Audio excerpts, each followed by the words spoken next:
Кыргызстандын Тышкы иштер министрлиги АКШ президенти Дональд Трамптын администрациясы кыргыз жарандарына Кошмо Штаттарына иммиграциялык жана грин-карт визаларын алууга киргизген чектөө боюнча жооп берди. Мекеме 1-февралда тараткан маалыматта Кыргызстан кабыл алынган чечимге өкүнүп жатканы жана бул Кыргызстан менен АКШнын алакасына сезилерлик зыян тийгизгени айтылат. Ошондой эле кыргыз тарап чет өлкөгө чыгууну каалаган жарандарына биометрикалык документтерди мурда эле бере баштоону пландап жаткан АКШга белгилүү экени, бирок объективдүү себептерден улам ал кечигип жатканы белгиленген.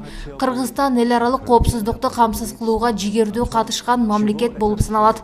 Терроризм менен күрөшүү үчүн өз салымын кошту жана кошуп жатат. Азыркы тапта 80ден ашык мамлекетте биометрикалык паспорт ишке кире элек. Визалык чектөө тандалма түрдө айрым гана мамлекеттерге киргизилди деп айтылат маалыматта. 31 январда Трамптын администрациясы Кыргызстан, Мьянма, Эритрея, Нигерия, Судан жана Танзания мамлекеттеринин жарандарына иммиграциялык жана грин-карт визаларын алууга чектөө киргизди. АКШнын Кыргызстандагы элчиси Дональд Лу бул чечим коопсуздук маселелерине байланыштуу кабыл алынганын айтты. Временно приостановить выдачу виз для двух категорий: для иммигрантов и для участников визовой лотереи Green Card из нескольких стран, включая Киргизскую республику. Позвольте мне объяснить, почему и чего далее ожидать. В течение некоторого времени мы вели переговоры с вашим правительством об улучшении степени защиты киргизских паспортов и об обмене дополнительной информации между нашими правительствами относительно терроризма. И мы надеемся, что это решение побудит Кыргызстан ускорить реализацию этих важных шагов.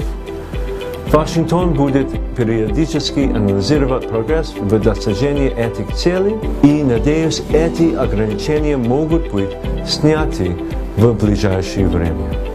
Если у вас есть вопросы об иммиграционной визе или визовой лотерее Green Card, пожалуйста, участвуйте в нашем следующем Facebook Live чате, где наши визовые эксперты ответят на ваши вопросы.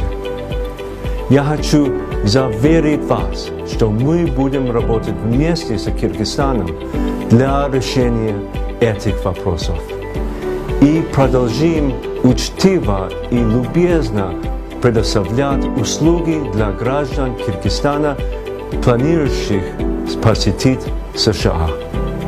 Спасибо большое.